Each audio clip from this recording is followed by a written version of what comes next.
was in Ireland, I did about 3 or 4 shows in both in Cork and in Dublin. Had so much fun.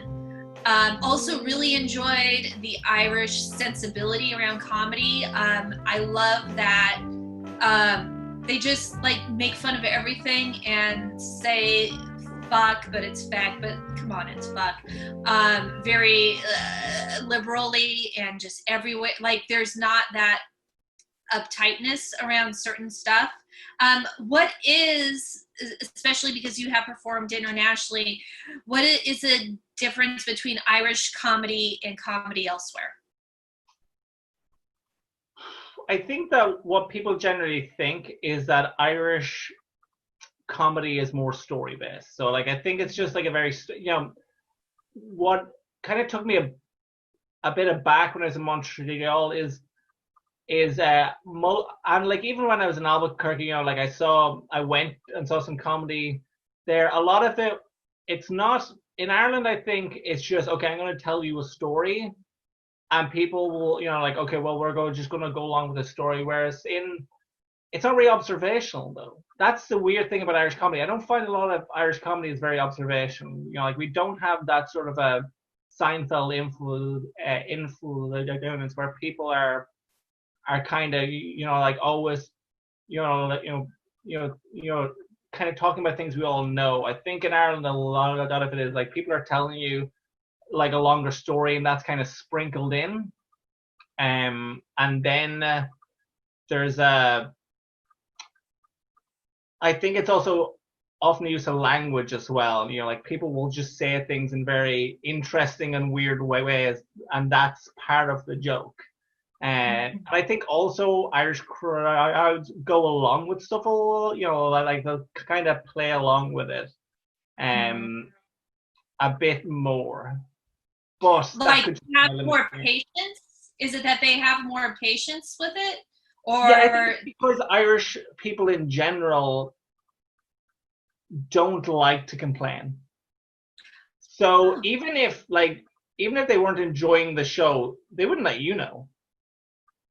Until they were on the way out, and then they might, so I feel as if it might, I'm not necessarily saying that they didn't give you more of a chance, I'm just saying that you're less aware that you're not being given a chance. Okay, interesting. Yeah, America, we love to complain. So that seems to be a major I wouldn't difference. say that as like a negative thing because you have met my wife, she's an American, and she just has more of there is a problem which exists. And I would be very much of let's not talk about this giant elephant in the room. And she would. And I'm like, thank you. I couldn't be the one who does that. But like often as a member of a crowd, Irish people, I think, would maybe put up with more. But as I think that in general people are terrible. So I think it could just, people will find a way to be terrible if they want to. And so do Irish comics have as much of a hard time with audiences being offended as Americans do? No, I've not, and I don't know if it's just, who I gig with, where I gig, sort of a thing, but I don't really. And like I've like a lot of opinions on like so-called like offensive comedy or like people. I think often the reason people end up being offended is because the joke was bad. It's not or like the joke wasn't done in a way where it's punching up. Like that's the or like if you're making a joke about something people think you shouldn't, if you're the punchline of the joke rather than them or whatever the thing is, because like I think a lot of the people I know who complain about people being offended by comedy are just bad at comedy. And I think that the people who like you can have like I think I kind of tend to be thought of as like a family friendly sort of that end up, as in at the Fringe, people people, like people will send families to my show because, they're kind of like, well, this is, like a heartwarming, uplifting show. He doesn't swear too much. He doesn't, say anything that bad. But like in my show, some of the stuff I say, I'm like, that's kind of not a great thing to say, but I'm the butt of the joke. Mm-hmm. So like I very rarely seen an audience member be offended, but if they have been, it's generally by a bad comedian. Interesting. Yeah, no, and comics here just complain all the time about people being too sensitive. And I think you're right that it depends how it's done. And I think sometimes like Berkeley audiences, I live right next to Berkeley, which is like this bastion of liberal thought. But they are very afraid to laugh at me when I tell my jokes because they think that they're laughing at a person with a disability. So there's that other aspect there too. So have I ever told you the story of, I once did a gig down in Cork. I'm not sure if I ever told you this, but I was called last minute. It was like 5:30. It's maybe a 2.5 or 3 hour drive down to Cork, but I think I got a call at 5:30 from the guy who runs a comedy club down there, and I said, you know what, my wife was away. I think she was helping out with a study abroad or something, but I was like, okay, you know what, I'm free, and I went down. I drove the whole way down. There was maybe 50 people in, so I was like, right, this is a good crowd in, and everyone before me had done really well. There was 30 American women sitting up the front, and everyone was killing it. Everyone was doing really well. I'm like, okay, cool. This is just, this is, like middle-aged women tend to love my comedy as well. So like, this will be great. They weren't all in the middle age, which I soon found out. So I went up, and I was maybe 4 minutes in, and they were just looking at me as if, what is happening? Like, what is this? And I'm like, I'm starting to panic because everyone else had killed it, and I was like, this is like, I just drove 3 hours for the show in a gig I generally do well at, and this is going terribly. So I just stopped them, and I was like, you guys are here from a university. I think it was a university, I think maybe in Alabama. I'm not sure though. And they said, yeah. And I'm like, what do you study? And there was like 4 women up the front who were kind of like the spokespeople for the whole group. And they said, we are the entire speech and language therapy department from this university in Alabama.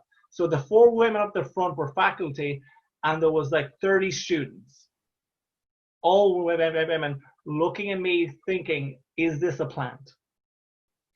And then like we found out this, and it ended up being like the most incredible, like honestly, like after we all realized what was happening, I was Patrice O'Neill at Def Jam Comedy all of a sudden. Everyone was like, oh my God, this is incredible.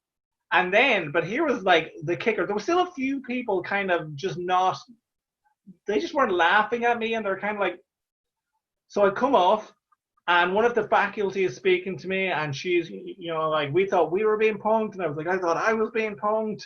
And then she said that one of the students had come up afterwards and said, I didn't know if I should have laughed.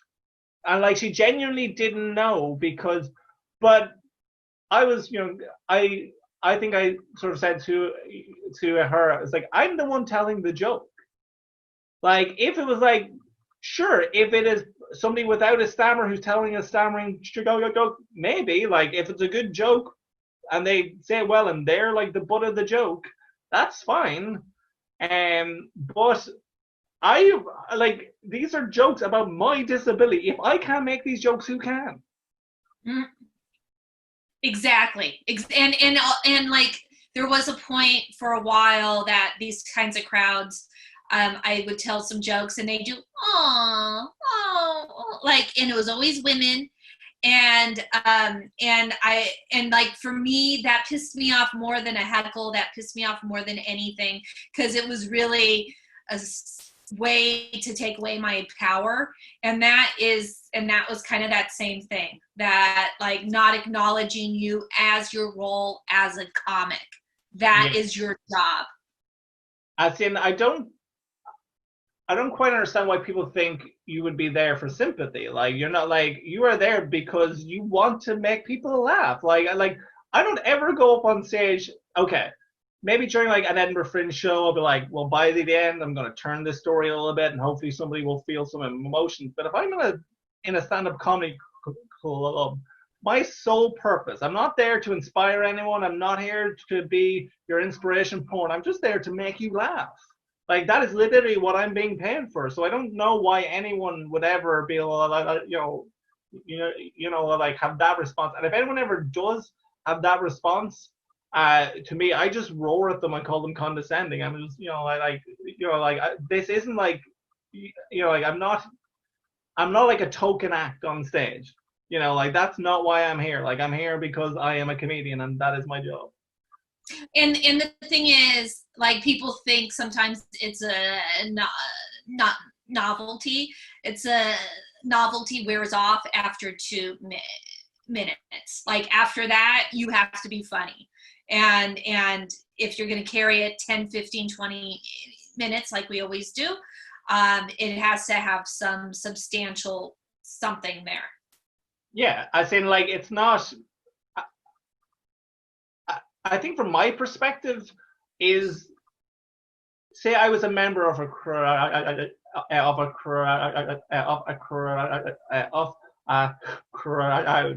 and somebody came on with a stammer. Like, I've been to shows as an audience. I remember it was in Albuquerque, and I saw this incredible comic, and she had cerebral palsy. But like, it wasn't, like, it wasn't. What was so good was this was just a perspective I had never heard. Like, these were things I had never heard before, told in a funny way. That's inherently more interesting than seeing just like another person, like, so yeah, hi, I'm a normal guy, and here's, like, normal things. Sure, that's hilarious a lot of the time, but if somebody comes with something new and just an entirely new perspective on something that you don't know about, or is making jokes about something which affects them, which you don't really know, but like, that's inherently 1,000 times more interesting. Mm-hmm. Yeah, so like, it's not, like, I think some people think like, oh, it's a gimmick. It's not. It's just a different perspective on existing. So let me, we are now an hour in, and I haven't asked you about the pandemic and what things are like in Ireland. That's kind of the goal of this. There's way too many other very interesting things. So tell me about where you guys are at with the pandemic and how it's impacted comedy, other than you had a great quote, a steaming pile of ash. So we are currently, I think it's we're calling this phase 1. It might be phase 2, I think. So our lockdown was pretty restrictive, which was good. Like, we could only leave our homes for exercise, go within 2 kilometers of our home. So basically, if you couldn't work from home, you were just on unemployment. So now that's been extended to, you can exercise. Yeah, I think we're in phase 2 of restrictions being lifted, because now you can move 5 kilometers from your home, but also meet with up to 4 people who are not of your household, which has been very exciting. So yeah, things are. We just got outdoor workers. We're back, and people who work in hardware stores, but it's still, like, as in, like, like, I've been working from home since the for over 2 months. People are very much still at home. And so, do Irish people think that? Do any of them think that this is all fake, and that your government is trying to screw you over, and that that the Microsoft guy just wants to spread his vaccination seed all over you? What's going on there? Yeah, unfortunately, and I think this is a thing which, and it kind of annoys me when people say about all of these, like, all right, sort of theories and things, and people being insane and out protesting on all of the days. Like, people shine because America is such a big place. People shine such a light what's happening because there's always bigger examples. But like here in Ireland, people have tried to burn down 5G masts, which weren't 5G masts because of course they weren't. We have two sort of alt-right public figures who have tried to take our government to court for these restrictions and are posting all of these insane things online. So we do have it. Like I recently saw somebody on my Facebook, which is, and I think it's rare for me to see because like I think I'm not saying like I am in a bubble. I think we all are in our own sort of a bubble, but I think I'm just not.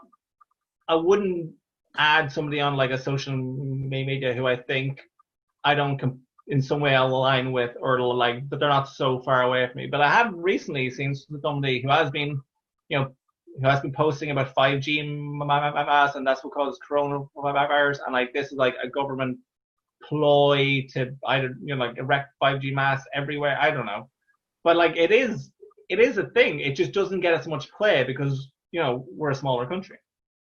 Okay. And what has the impact of this been on comedy other than not having shows? Are you guys going on to Zoom? Are you doing stuff online? I have done one Zoom show so far. There isn't as much as I thought there would be. Like there's not. I thought that maybe some of the clubs would just try and continue as like Zoom shows, but they haven't. A guy I know is doing outdoor shows for big like blocks of a housing and things, which is very interesting.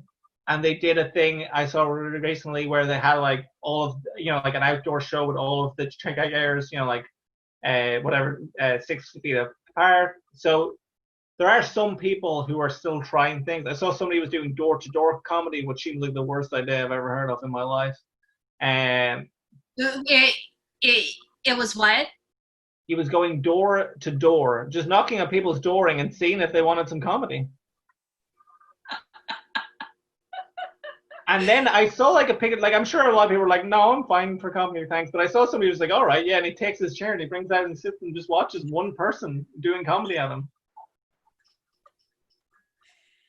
So, but yeah, so like it still is existing, but I think it's very much what people are making it. Like I think like all of the clubs are kind of like, okay, like this is not our battle, like this is not our thing. We're very, very much we exist in real space. But then other people is the government supporting? Because I know like my cousin who's there, his wife was working and she quit her job completely because she could get onto your welfare and get paid more that way. And it sounds like your country is compensating people not to work. Are the comedy clubs getting support from the government? No, I don't think so. There's a problem in Ireland where stand-up comedy isn't really seen from like a governmental perspective as a part of the arts. Like it's not being supported. And I actually don't know what the government is doing for businesses as much as it is just doing for people. So like I think it's really trying to take care of people. But like if you were a stand-up comedian who earned over a certain amount, you wouldn't be eligible for these payments anyway. So it's saying, it's kind of trying to get, I guess, more like, more working class people, who've lost their jobs because of this. So I don't really know what's been done for comedy clubs. I'd say very little, but we don't really have, like franchises here in terms of comedy clubs. Like England has lots of comedy clubs, like which exist in multiple places. Have venues in different cities and places. We don't have that here at all. Like we just have a bunch of independently run comedy clubs, and so I think a lot of them are just you just have to sit and wait. So, what do you think? How do you think the landscape of comedy in Ireland is going to change if it does, because of all of this, in between the quarantine and COVID and 6 feet apart, all that stuff? Well, I think we're going to lose a lot of comedy clubs. Like, I do think that it's not. There was a huge open mic scene here just before the virus, and there was like I didn't even know half of the gigs. Like I was like I don't even know who any of these people are or what the gigs are, which is great because it means there's got more people. There are more places for people to do more comedy. But I think that a lot of them are just going to be washed away. Like these are just, and like I think for a lot of these people that wasn't their job, so it's not like they've lost their livelihoods. And then I think eventually, in a year, like a lot of them will have come back. But I think when we finally get back in to comedy clubs, which I guess could be, I was speaking with somebody about this recently, because pubs are opening back up here in August. But it's not, like it's going to be capped on numbers. There's going to be like a system in place where like you can't order at the bar. There has to be tables service. There's going to be a certain amount of people at a table. The tables have to be X amount apart. So a lot of our comedy clubs are very small. So it's going to be a while before the pubs even let them back, I would say. Yeah. Okay. And do you think, and I don't know, is there a lot of cases in Ireland and a lot of deaths, right? Is it high? Is it low? What's it like? I think we're somewhat in the middle. Like I think we had a pretty good response, and we're able to keep it not too extreme. So like I think we have effectively flattened the curve. So that is, it is good. And like I think I kind of, I don't know if how you approached this, but I feel as if at the start of this quarantine, every day I was like checking what the stats were. I was like, no, this is going up. And I was getting really obsessed. And I think like a month in, I was like, I can't keep every day looking to see how many people have died. Like it's a really morbid thing to every night before bed, I would go and check how many people have died. And then I just had to stop. I think I check every like once a week, and I'm like, and then you really see the figures have dropped. Like figures have really dropped. But when you're checking every day, it's just horrific. Well, what do you think? And like part of why I'm doing this is that, stand-up comedy is in its infancy. It's only 50, 60, 70 years old, depending on where you put the marker. And so this is our first pandemic. And it's not like Ireland has had pandemics before. And so for comedy, though, this is our first pandemic. Do you think that, like, I had wondered what was the change of, like, did people's humor change after the Spanish flu, after the Black Plague? Were there differences in how people, what people thought were funny? Did people want everything to be rainbows and puppy dogs, or did they want to go deep into the darkness of what is funny? What do you think is going to happen from all of this? I think that any jokes about this are already probably a hack. Like it's just like, I think that everyone is going to, it's going to be like a gold rush for jokes about quarantine and jokes about the coronavirus. But the thing is, because everyone lives online, although jokes have already been done 1,000 times, like within the first week of coronavirus, we already had every version of a quarantine joke. Like we all, like in every platform, everyone was making the, like I think I posted a very bad joke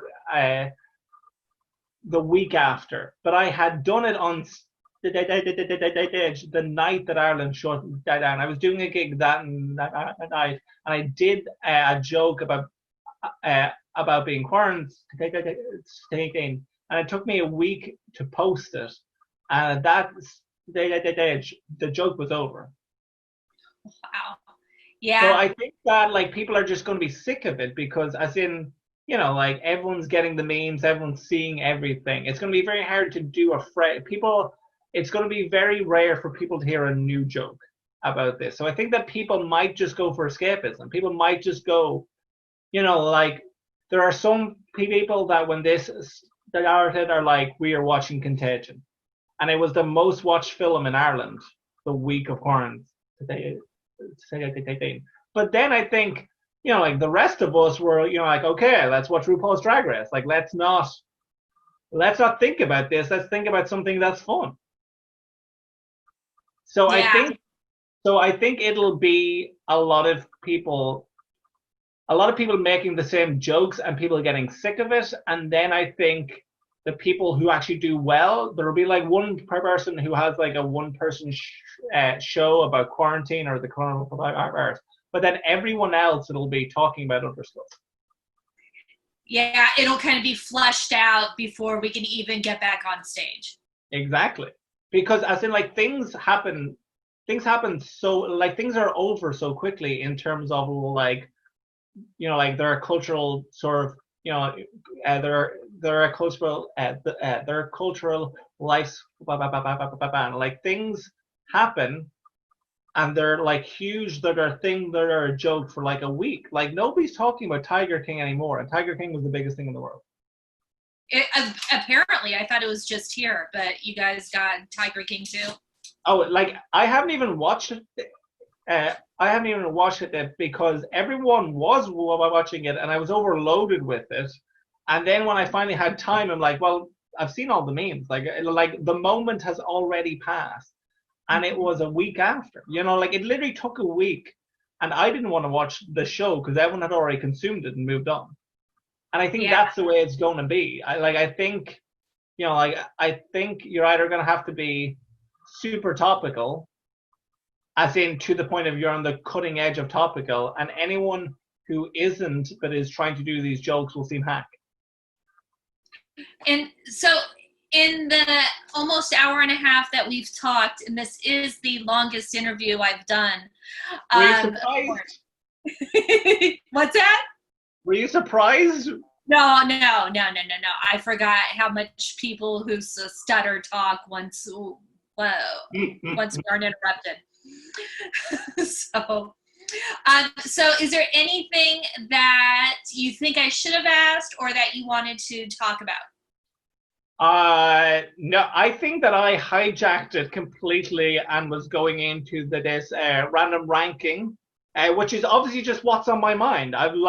This has been the thing I've been thinking about during quarantine. I've been thinking because early on in quarantine, I found that my stammer had been a lot more disfluent, and I was unsure as to why it had been. And then I realized, it's because, and I wrote a post about this for the British Stammering Association, and it was just because I had spent years of my life speaking constantly every day. Like in work, I'm constantly speaking to people. Then I go and do comedy and I speak to hundreds of people. And then suddenly that was gone.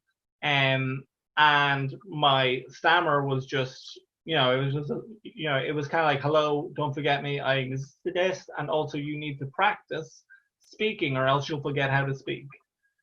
So that was, so I really got thinking about okay, how is my stammer perceived? And then I started to think about films, and then one thing led to another, and suddenly I'm ranking Porky Pig very low. Porky Pig is dead in your eyes. That was another that just touched my heart. Okay, and so I will say I watched all of something I was on the cutting edge of was The Last Dance. And Michael Jordan, he was a killer. He was like, if he saw any flaw or weakness in his teammates, he would expose it. I bet when that film was being written, they had him say something really mean to Porky Pig, and then they're like, this is a kid's film, he can't say it.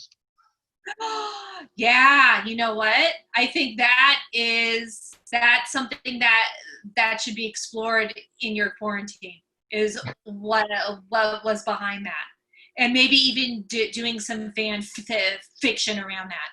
Oh my God, yes, Michael Jordan destroying Porky Pig. I think that's it. Okay, so one thing that you had said that it's like, I feel like you're quarantining, like who do you quarantine with is a big question. I'm with my husband, you're with your wife, but it sounds like the third person in our apartment is our stutter. Yes, that is, it is, and very early on, I was blind to the fact that there was a third person in here. But I think it was funny how, like I was on these Zoom calls and I was stammering a lot, and my wife just did not notice at all. And I was like, this is not helpful. You seeing me as a real person is not helpful right now. No, I know, because it's like sometimes you just want it to be stutter to be there, but sometimes you want it to be in the foreground because you are dealing with it. You want someone else to go along with that journey with you. And I know for me, being on Zoom calls, my secondaries are like they're about to go off. Like, I'm so afraid I'm gonna woof, because like I'll call someone on the computer phone, which is already the worst phone ever. And I'm trying, oh, hi, this is Nina. And then I start hopping around my kitchen trying to say Nina. And that is a secondary for people that aren't aware of that. And so I can see my secondaries going up along with my stuttering. So this has been very nice because I could just let my stuttering roll. So I really appreciate this time. Yeah, this is, I think that all of those freaks and, freaks from the start I was talking about, who get their kinks from people stammering, would have been very happy with this podcast. I think we pulled it together for them. I think so. I think they had to wait a little bit, which was ironic, but yes, I think they got their fill. So Aidan, this was wonderful. I wish you were in California in the Bay Area, because I don't go to LA. But I wish that you were here so that we could perform more, and I hope that we can find a way to do that in a year and a half when all this is cleared out. Oh, I'm sure we will. I want more all stammering shows. We could probably do it on Zoom, but it may take some coordination because we're everywhere. So, yeah. All right, Aidan, thank you so much. I really appreciate your time, and I'll send you that Elvis film. Oh my God, thank you very much. I am terrified.